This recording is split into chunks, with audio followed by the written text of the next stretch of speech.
భూమికి బరువు ఎప్పుడు ఎక్కువైపోతుంది అంటే పాప జీవనం చేసేవాళ్ళు ఎక్కువైపోతే భూమికి బరువు ఎక్కువైపోతుంది. అంటే ఈశ్వరుడు ఎలా బ్రతకద్దని చెప్పాడో అలాంటి వాళ్ళందరూ భూమి మీద ఉండి అలాంటి వాళ్ళందరూ కూడా భోగములను అనుభవించేస్తుంటే భూమి భరించలేదు, ఆవిడికి అసహ్యం వేస్తుంది.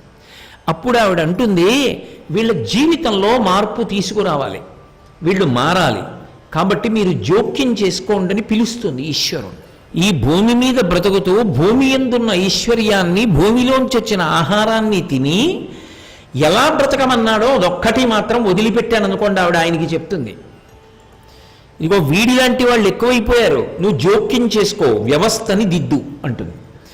ఆవిడ కాంతాస్వరూపంతో ఒక స్త్రీగా భార్యగా లేచి నిలబడి పిలిచింది అనుకోండి, ఆయన వెంటనే పలుకుతాడని నమ్మకం లేదు. గోవుకి అంత ప్రాధాన్యత.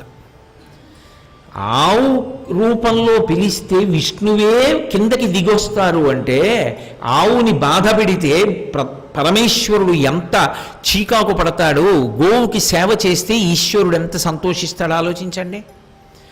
అందుకే భూమి గోరూపాన్ని ధరిస్తుంది, ధర్మం ఇప్పుడు వృషభ రూపాన్ని ధరిస్తుంది.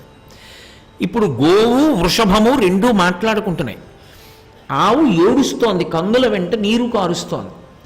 ఎద్దు ఒక్క కాలు మీదే నిలబడింది. ఒక కాలు మీద నిలబడినప్పుడు మొట్టమొదటి ప్రశ్న ఎవరు వేశారంటే ఆవు ఎద్దును అడిగింది. కురుజంగాల దేశంలో కనపడింది గోమిథునం, ఆవు ఎద్దు.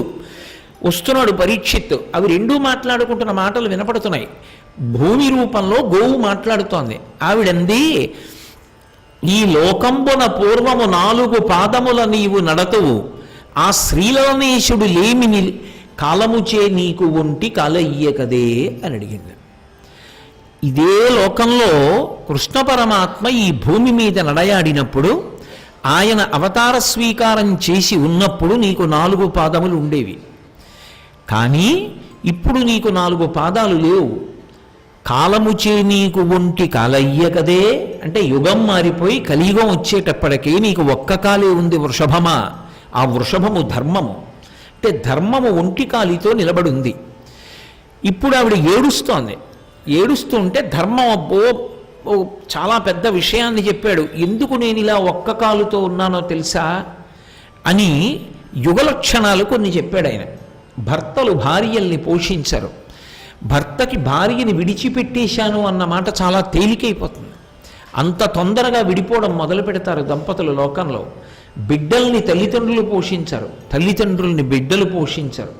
పరిపాలన చెయ్యడానికి వేరువేరు గీటురాళ్ళు ఉండవు, రకరకాలైన ఇతర గీటురాళ్ళు వస్తాయి. ఇలా ఎన్నో విషయాలు చెప్పింది ధర్మదేవత. అందుకు నేను ఒక్క కాలుతో ఉన్నాను అంది. అంటే అప్పుడు భూమి ఒక మాట చెప్పింది గోరూపంతో. అది అద్భుతమైన మాట.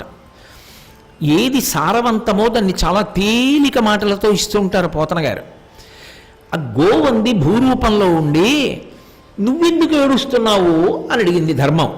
అడిగితే అప్పుడు గోవంది నేను ఎందుకు ఏడుస్తున్నానో తెలుసా, నువ్వు ఇలా 3 కాళ్లతో ఉన్నావని ఏడుస్తున్నాను. 2, ఇవాళ ఉన్నటువంటి ఈ పరిస్థితిని చూస్తే పాపం విలయతాండవం చేస్తోంది లోకంలో. ఇలా పాపం పెరిగిపోయింది అనడానికి నా దగ్గర కొన్ని గుర్తులుంటాయి, వాటిని బట్టి పాపం పెరిగిందని నేను పట్టుకుంటాను. ఎలా? దేవతలకు, ఋషులకు, పితృదేవతలకు, నీకు, నాకు, ధీయుతులకు, గోవులకును, నానావర్ణాశ్రమములకు బాధయనచు కుందెదననగా. ఈ 8 పాపం పెరిగిందనడానికి, పాపం పెరగలేదనడానికి భూమి ఆధారంగా తీసుకుంటుంది, లెక్కలోకి తీసుకుంటుంది. ఇది అవతారం రావడానికి కారణం.